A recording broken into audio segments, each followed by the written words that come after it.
Hey guys, it's Gator, your coach of the Florida Gators, here with my Week 1 Global Battle Association match against the Lord himself, King of the Heat titles, King of the Heat teams and sets, and whatever you want to call him. GG is Envy.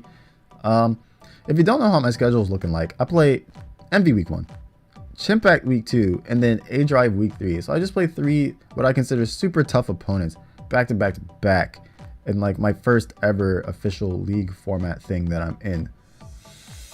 Yeah, it's gonna be a tough road ahead of us, I feel. But yeah, first up we got GG is Envy. Now, how I want to do it is show the team real quick and then get into the battle. We're doing like a post narration face cam thing, just a whole bunch of different shit going on here, just new stuff. Let me know if you like the style. Maybe some weeks we'll do live narration Wi-Fi battle, and some weeks maybe you just don't like my face, you think I'm intimidating or ugly or something like that. We can get rid of that. But let me see. So we shouldn't. Okay, here we go. So first up, everyone knew I was bringing this, right? Like, you must have known.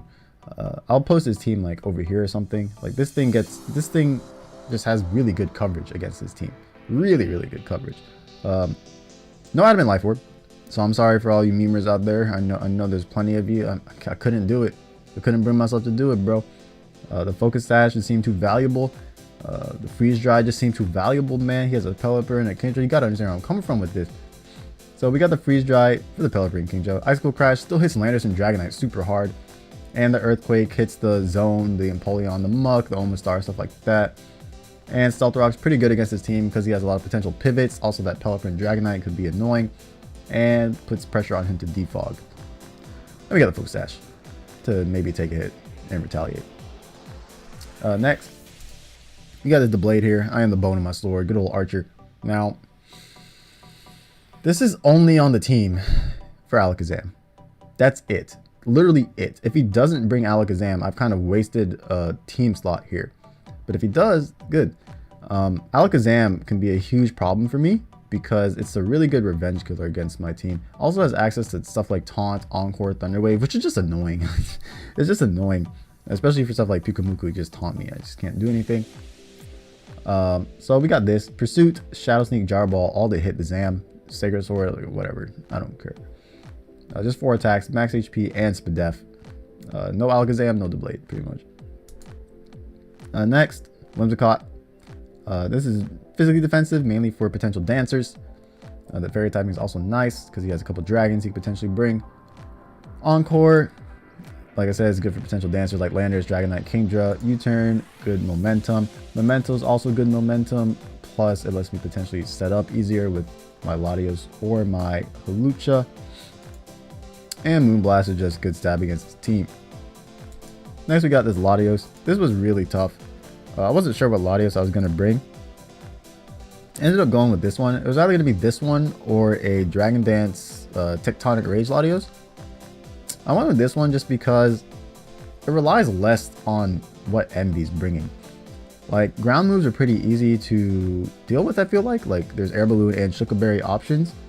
Whereas, if I'm just hitting you with a Draco and it's not, like, super effective. And even if you resist, I feel like Empoleon and Magnezone have trouble with this. Even Muck, if he's bringing Muck and it's Assault Vest, max HP, +1 Devastating Drake has a chance to kill. Not a high chance, but a chance.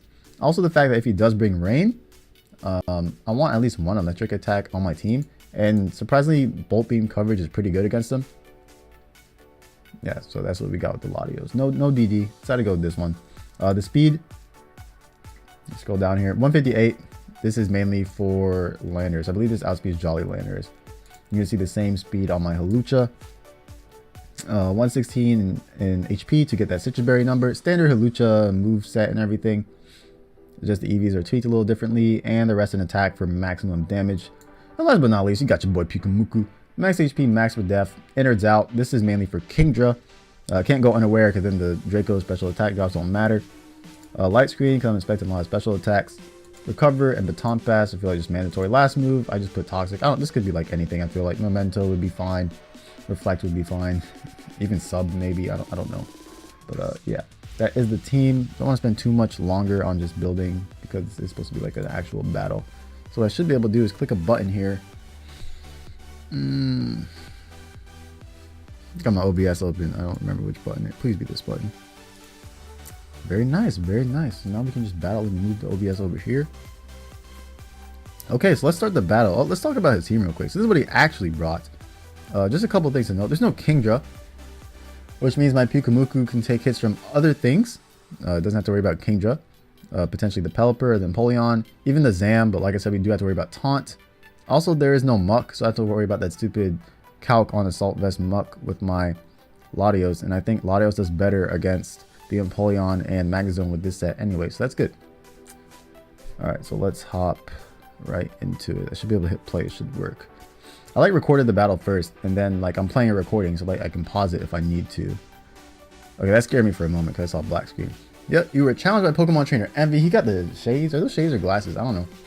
But whatever the case is, he leads with Thunder Blunder 777, the Magnezone shining and shit. Don't know why he's shining. Blundering special or anything like that. I leave with Mammothline because it's just a big ass threat and it has rocks. Unfortunately, he's on a balloon, which means I'm actually the one threatened here. I'm so threatened that I go for Ice Cold Crash and try and punch him turn 1. If you realize, I don't have a switch into this, especially since he can mix up moves. It's a huge problem. So I just try and flinch him, and he just goes for Flash Cannon. No, I don't flinch him, and puts me to my sash. Kind of sucks, but I don't have a switch into this. I'd rather not sack anything else. I just go for Stealth Rock here because I think they're really valuable against his team, since he does have Dragonite, Pelipper, and like a Volt Turn core with the Mag and the Landers potentially.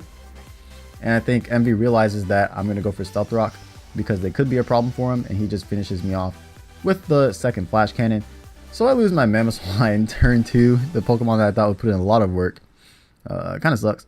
But I go into Hawlucha here, try and revenge him with the high jump kick, and he just lets me do this. Probably because he doesn't want me to like sub up in his face or something like that, because this could potentially already be a threat like this early in the game if I sub up and he made a hard switch or something like that. So he Magzone's gone, which is good for me because I don't have a switch into that. He goes into Alaka Jam, Mr. Jam Bad, chilling. #1 threat. This is a threat. And I have my one Pokemon solely dedicated to attempt to handle this. You go for that Psychic, and it's just going to bounce off. I even think he crits this turn, but still bounces off, which is fine. And this is where things start to get real spicy. This is where stuff gets interesting. He just stays in and goes for Shadow Ball. And watch this damage.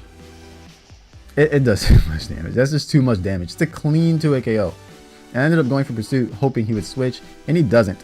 And now I put myself in like a 50-50 situation. I paused the video, by the way. So, I do have Shadow Sneak on my thing. Envy probably knows I have Shadow Sneak. So there's like 2 different scenarios I can play out here to where I kill his Alakazam. First one is I Shadow Sneak and he just Shadow Balls. And second one is he thinks I'm going to Shadow Sneak, so he switches and I end up clicking Pursuit. Now, in option 1, if he does switch, at least my Doublade stays alive if I go for a Shadow Sneak. Whereas if I go for Pursuit, there's a chance my Doublade just falls over. But there's like a risk versus reward here because I don't know how useful my Doublade is going to be at this amount of HP. It could still be useful because it has a priority. But at the same time, like, there's a chance to eliminate his Alakazam. So I didn't know what to click on this turn. I just didn't know what to click. I let the timer wear down for a really, really long time. I tried to like consider what Envy's thinking and maybe I can like get in his head and maybe predict him or whatever. Like, but what ended up happening was that I took a coin and I just flipped the coin. And I do stuff like this quite often where I just click a button because like when I'm thinking, it's just like there's no one that's like clearly better than the other. And I can't really like get a read of my opponent. And even if I do, like, it might not be correct. So I can just leave it to the gods, leave it to fate. I mean, I did name my team after the Fate series, so why not just leave it to fate? So I just flipped the coin. And as you're going to see, he ends up withdrawing, and I clicked Pursuit.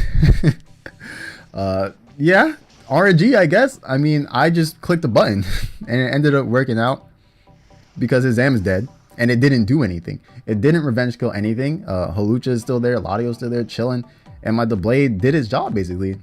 Because of like a 50-50. So he does go into the Landers here. Chimchargers, and gets the Intimidate off. I do have a defensive Whimsicott, so I think it can handle it pretty well outside of like Sludge Wave or something like that. So I do go into it. I'm expecting like a Stealth Rock or a knockoff. He ends up going for U-turn. Pretty good play because like my -1 to Blaze not doing anything. Even if I stayed in, because I could have taken the U-turn, but I'm not going to do anything back. So he gets a lot of momentum this way. So he goes into his Pelipper, Base Lore, CTC, Big Mouth to get the Drizzle activated. And I'm thinking I can save my Whimsicott because it has access to Memento and it can help out one of my sweepers, whether it be Latios or Hawlucha, because they have a pretty good chance of sweeping at this point, I feel like. So I'm just going to go for the U-turn and try and save my Whimsicott, but I die. He ends up being Scarf Pelipper and just knocks me out. This is where my showdown's showing, because like I see a Pelipper, I'm thinking, oh, defensive Pelipper, that's the only thing it can be. So I can U-turn, I'm faster, but no, I just die at Scarf Hurricane. So now I go into Pyukumuku, and I feel like I'm in a tough position now, because this gives him a switch into Empoleon.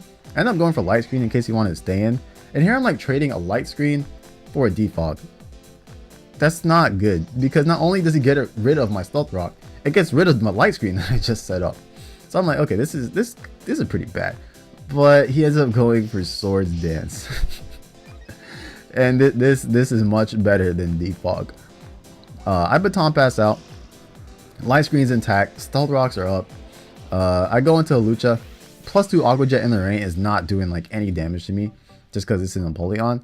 And Envy knows this, so he's actually going to withdraw and go into Chimp-Cat. I hate that it's Chimp-Cat and not Chimpact. The Landers to get that Intimidate off. But yeah, that's really good that I keep my rocks up and the screen. I go for high jump kick here just because I'm not playing around that Empoleon. And it still does some good damage on -1. So here I just said screw it, it's time. I go for the SD. This was kind of risky because he could U-turn into his Pelipper and potentially outspeed me. I don't know how much speed investment he's running on his Scarf Pelipper. He just stays in and he goes for a Hidden Power. I believe he told me after the game I was flying. So that was a stab Hidden Power and that did nothing, thanks to that Light Screen and the extra bulk we have on the Hawlucha. But now I have +1 attack, I believe, because of the Intimidate. And I sub up to guarantee the Unburden boost, because there's another chance if I SD'd, he can U-turn into a potentially faster Scarf Pelipper. But he just goes for another Hidden Power flying. And now we're at +2 speed. We got +1 attack and our item is gone. It is time to start clicking buttons. So I go for Acrobatics and Chimpact just falls over. Thank goodness Chimpact is finally gone. Just get Chimpact out of here. I'm so tired of Chimpact, bro. Brings in Dawn Void, the Dragonite. Multi-scale is gone if he had it. The multi-scale is gone because the rocks are up. He goes for the extreme speed and we live it. We do have a good amount of HP investment and we're still max attack adamant at the same time. So that Acrobatics will knock him out. Hawlucha just put in work. Just Ryder put in just the finals of work here, knocking out a whole bunch of Pokemon. All he has left is Empoleon and Pelipper. I decided to stay in and just go for high jump kick. If Aqua Jet kills me, it kills me. But like I have no reason to switch at this point, because if his Pelipper is Scarf and has enough speed to outspeed Hawlucha, he can just kill it if I switch and bring this back in anyway. So his last two mons could potentially kill Pelipper or kill Hawlucha if I switch. Whereas if I stay in, then there's only one mon that could potentially kill it.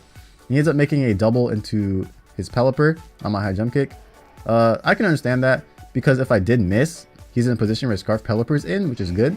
And also I don't know if he needed the Aqua Jet damage to finish, like did he need the extra rain boost to finish me off with the Aqua Jet. But either way, he is going to go for that Aqua Jet and it does kill. Like I said, I don't know if he needed the rain to do the damage. But now all he has left is this Empoleon. So I go into Latios and I decided to go for Calm Mind instead of just a Thunder right off the bat. Because if he has knockoff and he's like max attack or something, I think a knockoff plus a Torrent boosted Aqua Jet would knock me out. Whereas this way, if he goes for knockoff, I don't think a Aqua Jet in the rain knocks me out. But he just goes for Steel Wing, which just doesn't do anything. And I just hit him with the fattest, juiciest Thunder of all. Look at the beautiful, that's a beautiful animation. And Emperor's CBB goes down. GG is Gator. We take the W. Won my first game in the GBA. Feels good, man. Against a really strong opponent too. Like Envy's no slouch. But that Hawlucha just put in work. I was hoping one of these sweepers would do something. I was leaning more toward Latios was going to be able to do something, but Hawlucha just said, no, it's my turn to shine. Meizong didn't do too much. Meizong got the rocks, which is really important. But overall, yeah, it was a good game, especially for Wi-Fi. I was expecting like a 30, 35, 40 minutes just to sit down, but the game went by really fast. There were some 50-50s with the Blade and Hawlucha, which were definitely left it all up to fate, and it worked out. But yeah, let me know what you think. Week 2, we play Chimpact and itzGator, and I'll see you guys next time.